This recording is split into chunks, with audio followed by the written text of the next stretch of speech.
Yo, YouTube, what's up with your boy, Sports and Fitness Rants? I'm back, guys. Click that like button.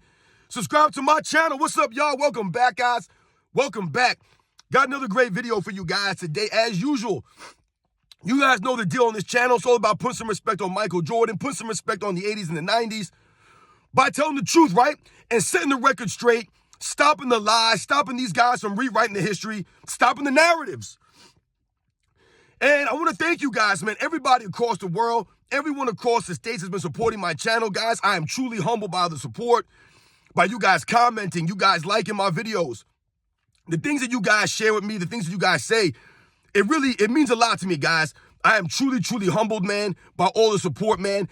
I'm going to give a shout to Hayden Phoenix, who came through with the super thanks. Once again, Hayden Phoenix coming through with the super thanks, man. Much respect, man. Shout out to Lizards Lounge, man, for the super thanks. Much respect to you guys, man. Thank you for the continued support, man.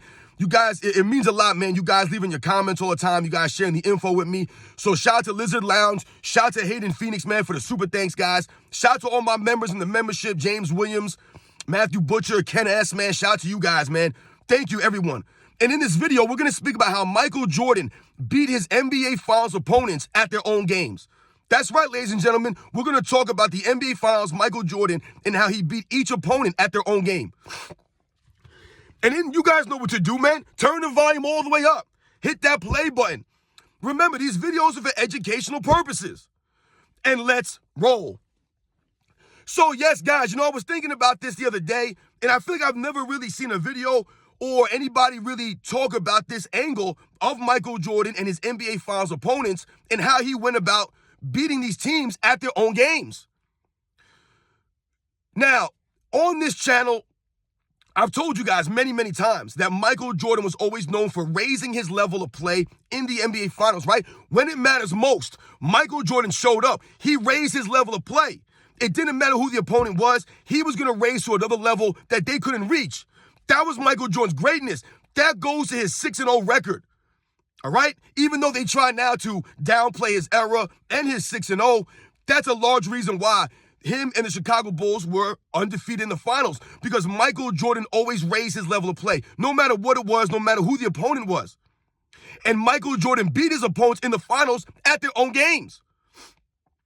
Now, let's think about this, guys. Let's start with the 1991 NBA Finals, right? The first NBA Finals for Michael Jordan and the Chicago Bulls. Michael Jordan proceeded to out Magic Johnson. That's right, ladies and gentlemen. Michael Jordan beat Magic Johnson at his own game in the 91 NBA Finals. And what am I talking about? Well, quite simply, Michael Jordan averaged, 33 points a game, 11.4 assists. Still to this day, the highest assist average by anybody in the NBA Finals that's not a point guard. That was Michael Jordan, guys. A shooting guard, averaging 33 points, 11.4 assists, out Magic Johnson, guys. He out-playmaked Magic Johnson in the NBA Finals in 1991. That's right, ladies and gentlemen. If you guys watch those games, right, you'll see Michael Jordan, incredible playmaking skills on full display. Michael Jordan in the post playmaking. Michael Jordan coming off of screens. Michael Jordan in the triple threat position, right? Michael Jordan running the triangle offense, creating for others. You guys remember Game 5, right? The Bulls were struggling from time to time, right? Michael Jordan was a little bit off here and there, and Phil Jackson said, yo, who's open, man? And Michael Jordan said, John Paxson's open. He's like, all right, well, give him the ball. And what did Michael Jordan proceed to do? He proceeded to feed John Paxson down the stretch of that game, playmaking for the Chicago Bulls, right? Being the leader, not being too concerned about the quote-unquote stats, but just playing the game, the overall game of Michael Jordan. And in the 1991 NBA Finals, he out-assisted Magic Johnson through the first 4 games of that series, guys. And it was in Game 5, right, the closeout game for the Bulls, that Magic Johnson surpassed Michael Jordan in assists. I think he had 20 assists in Game 5, and I believe Michael Jordan had about 12 or 13. And that 20-assist game in Game 5 put Magic Johnson ahead by, I believe, about 5 assists for the entire series. But Michael Jordan, through the first 4 games, was out-assisting Magic Johnson, the greatest assist man in NBA's history, the greatest passer in NBA history, right? The man who has many records in the finals for assists, Magic Johnson. Michael Jordan out-assisted, out-playmaked him through the first 4 games. At a shooting guard, averaging 33 points a game. This is the greatest of Michael Jordan. And this is what I'm trying to tell you guys. Michael Jordan beat his opponents at their own games. right? Magic Johnson was known for being the greatest playmaker, right? The greatest passer in NBA's history up until that point, right? This is prime Magic Johnson coming off of back-to-back MVP wins, right, in the 2 previous seasons. And Magic Johnson creating for others, guys like Vlade Divac and Sam Perkins, James Worthy, Byron Scott, A.C. Green. All these guys were feeding off of Magic Johnson's playmaking ability, right? But in the 1991 NBA Finals, Michael Jordan showed that he could do anything that he wanted to do on the court. Anything. And through these NBA Finals, I will show you guys that Michael Jordan could do whatever the situation needed. And he beat his opponents at their own games. And in the 1991 NBA Finals, Michael Jordan was out-magicking Magic. That's right. One of the greatest all-around performers of all time. Look at Michael Jordan's numbers across the board. That NBA Finals was sensational, man. The shooting numbers that Michael Jordan put up, like I said, the playmaking, the rebounding, steals, blocking shots. The man was doing it all in that NBA Finals. His first NBA Finals, man.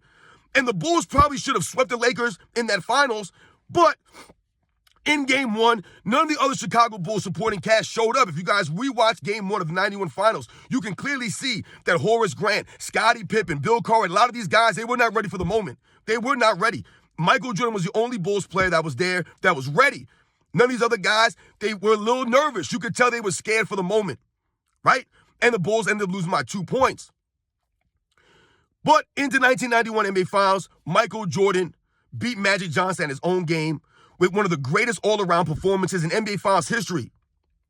Averaging 11.4 assists, man. I don't think we'll ever see a shooting guard ever average those kind of numbers ever again in the NBA Finals, guys. Especially while averaging 33 points a game, shooting like 55% with some crazy stuff, man, the man was doing in those finals, man. Michael Jordan at his finest.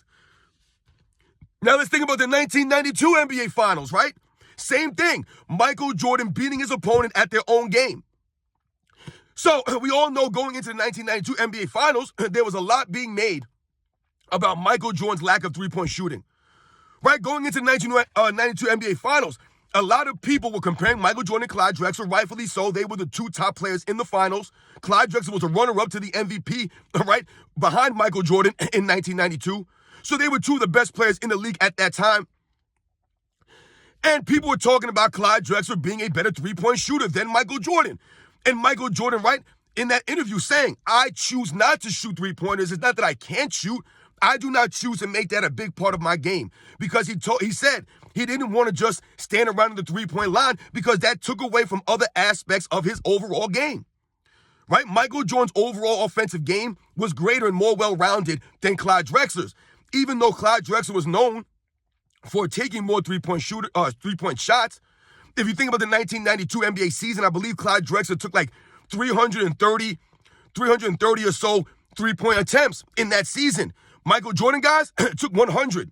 That's it. So he pretty much tripled what Michael Jordan did as far as shooting three-pointers during that 92 season, right? I've told you on this channel, Michael Jordan was not concerned about three-point shots, right? Michael Jordan did not need three-point shots to score and be effective, right? That was a last resort for him, Michael Jordan. But they were talking about that going into the finals. And Michael Jordan, what? Took it personal, right? And what did he proceed to do in Game 1? Set an NBA record for most three-point shots in a half, destroying Clyde Drexler and the defense of the Portland Trail Blazers were attempting to play against Michael Jordan. They were baiting Michael Jordan into shooting those shots, baiting him. And Michael Jordan obliged. And what did he do? In the NBA Finals, in 1992, guys, I think Michael Jordan hit 12 three-pointers in the entire NBA Finals, right? 12 threes he hit. The entire Portland Trail Blazers team hit 10. Clyde Drexler, I believe, only hit 1 three-pointer in the NBA Finals, guys, in 92. I believe only 1. I think he was like 1 of 10 or something like that, guys, or something like that. But he out three-point shot Clyde Drexler. So he out Clyde Drexler in the 92 Finals. When everybody was saying that Clyde Drexler was a much better three-point shooter because he actually took the shots, right? He was more aggressive at taking threes. I believe Clyde Drexler had about 4 or 5 seasons shooting over 300 three-pointers. Michael Jordan never had one season shooting over 300 threes. Not one season's career. So Michael Jordan took it personal and then went out there and torched the Portland Trail Blazers, who were laying off Michael Jordan in Game 1, daring him to shoot those shots. Michael Jordan proceeded to hit 1, then 2, then 3, then 4, then 5, and then 6 in the first half destroying the Portland Trailblazers, and the game was already over. I believe Michael Jordan had 39 points in that game, but only played like 33 minutes. Right? He wasn't stat padding. He could have stayed in and got 40, 45 points, maybe even 50 in that game. But Michael Jordan was there to win, as always, as usual. Not worried about the stats, but he out-Clyde Drexler. Out three-point shot Clyde Drexler in the 1992 NBA Finals. So as you can see, in the first two NBA Finals, Michael Jordan took it to the opponent and beat them at their own games. Right? Just shooting threes, which Michael Jordan was never known for. That's why he gave the shrug. He was like, listen, man, I don't know, man. I can do whatever I want in the basketball court. That's Michael Jordan. Could do anything he wanted to, and raising his play when it mattered most. Right? We're thinking about Game 5 in the NBA Finals 1992, series tied 2 apiece. Michael Jordan went out and dropped, 45 points, 44 points, or whatever it was, on Clyde Drexler. Right? And shutting Clyde Drexler down in the NBA Finals, just taking it to him, showing that they were not close. Let's think about the 1993 NBA Finals, guys. Same thing. Michael Jordan beating his opponent at their own games. So now, if we think about the Phoenix Suns in 1993, right, these guys had a lot of wins. They were the number 1 seed over the Chicago Bulls in the finals. Charles Barkley was the MVP of the league that season.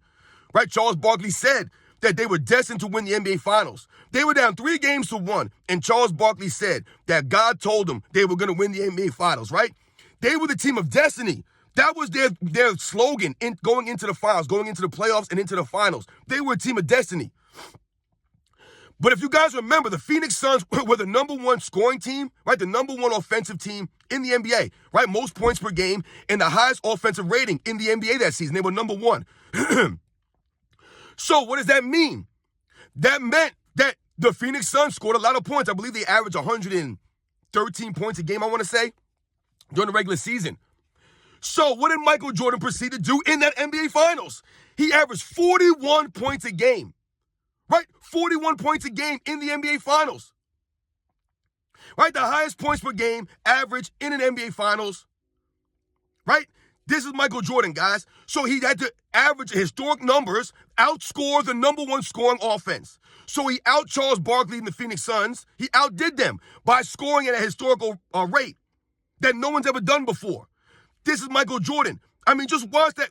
You know what's crazy, guys, about the 1993 NBA Finals? A lot of people never talk about these things. The Bulls won 4-2. They were up 3-1 at one point. However, the games were a lot closer than people realized. And as a matter of fact, I wrote this down. I want to make sure I got it right.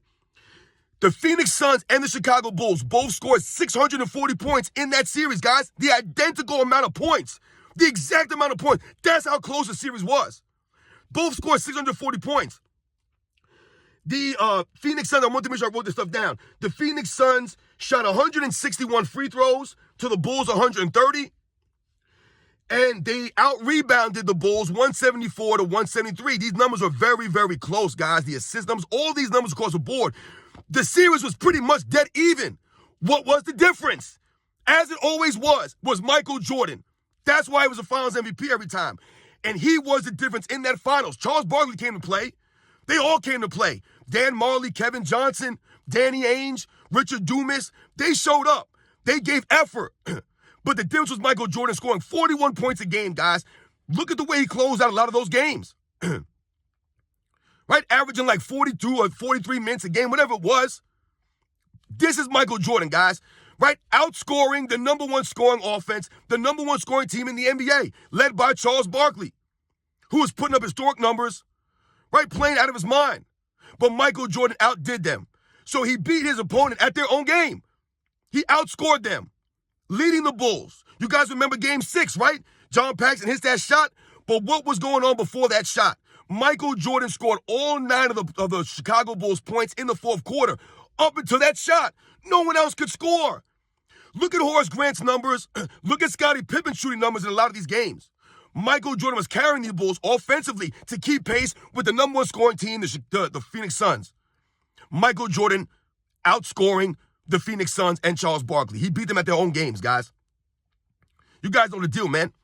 Isn't that crazy? Both teams scored 640 points, guys. A lot of people don't realize that.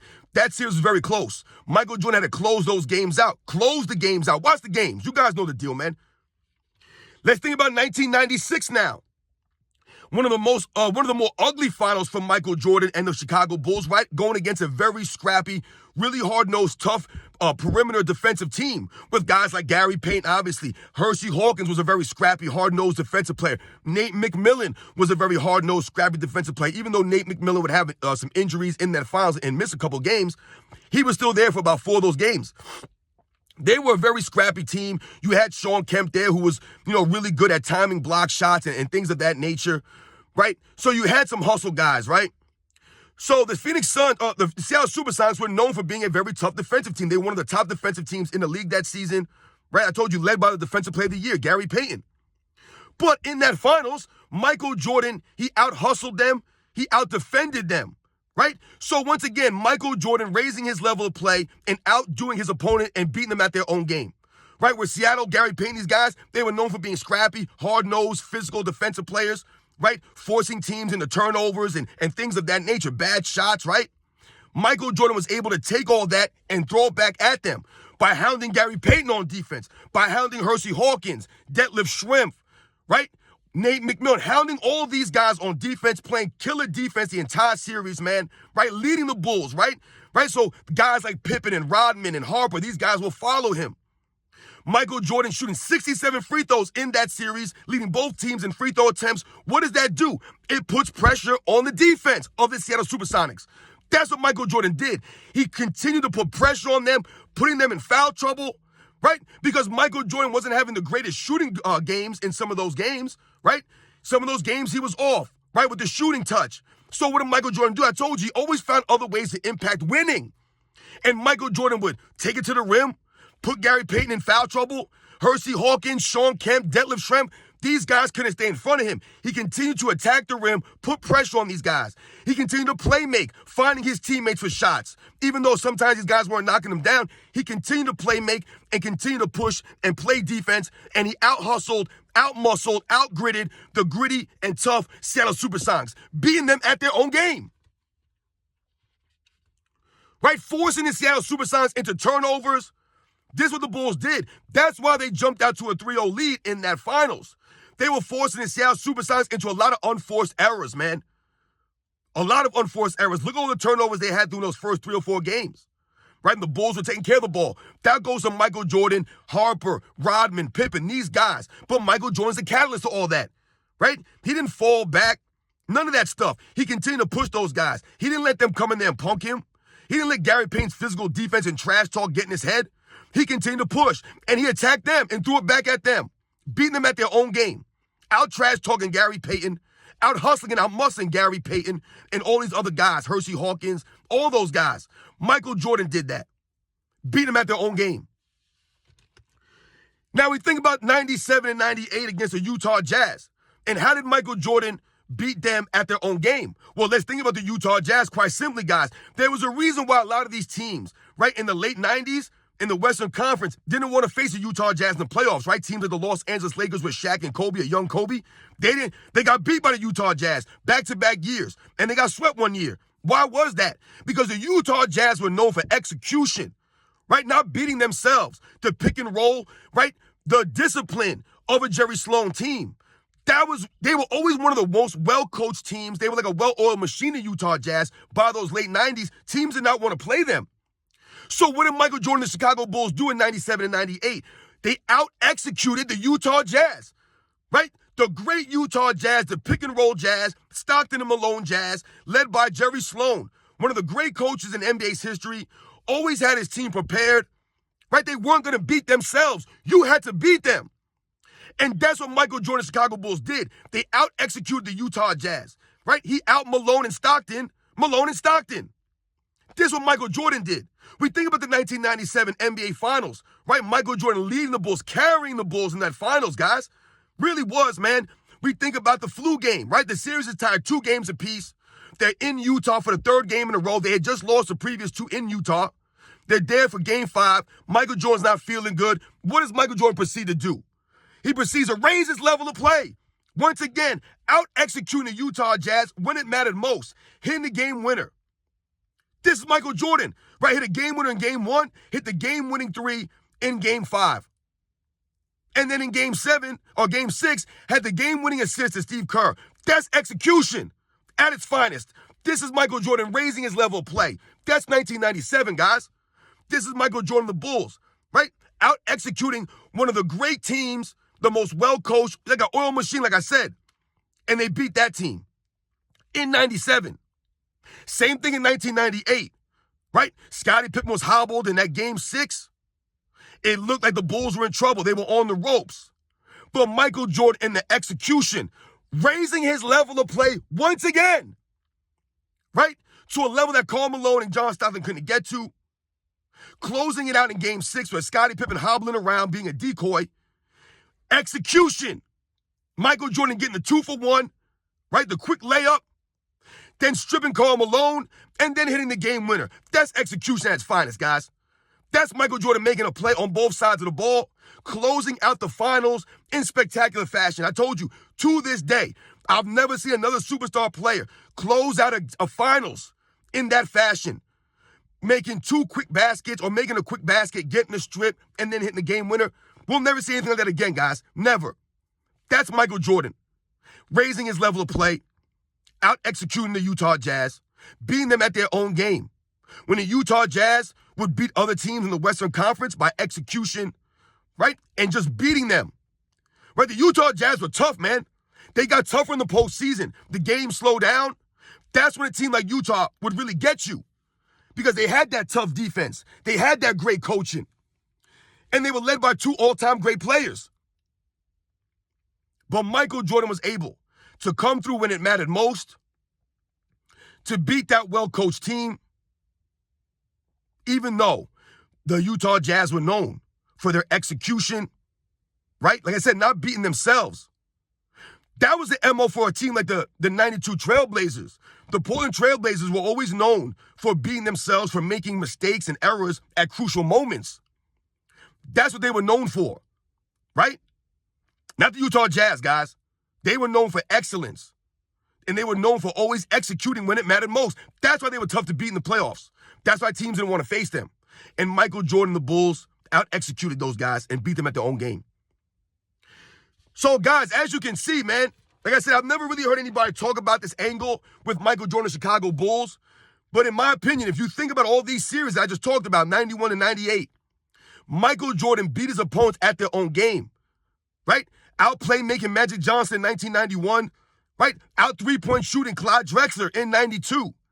Outscoring Charles Barkley and the Phoenix Suns in 93, right? Out hustling and out scrapping the scrappy Seattle Supersonics and Gary Payton and Sean Kemp in 96, right? And in 97 and 98, Michael Jordan leading the Bulls with the execution, the excellence, always making plays when it mattered most. Once again, these games were close against the Utah Jazz. It was the execution of Michael Jordan's Chicago Bulls down the stretch. That was him raising his level of play, making plays, the game winner in Game 1, 97, the flu game in Game 5 in 97, the pass to Kerr, right? The last second shot in 98. All the hustle plays. That was Michael Jordan, right? Beating his opponents at their own games. We know Michael Jordan thinks about these things. He's a savant. He's very cerebral, and he takes things personal. And that was Michael Jordan, guys. You guys know the deal, man. The greatest finals performer, the most clutch performer, right? In NBA's history, it's not even a question. Michael Jordan always raised his level of play when his team needed it most, never folded up, never had a bad series in the finals. Never. That's why he's 6-0. I'll catch you guys on the next one.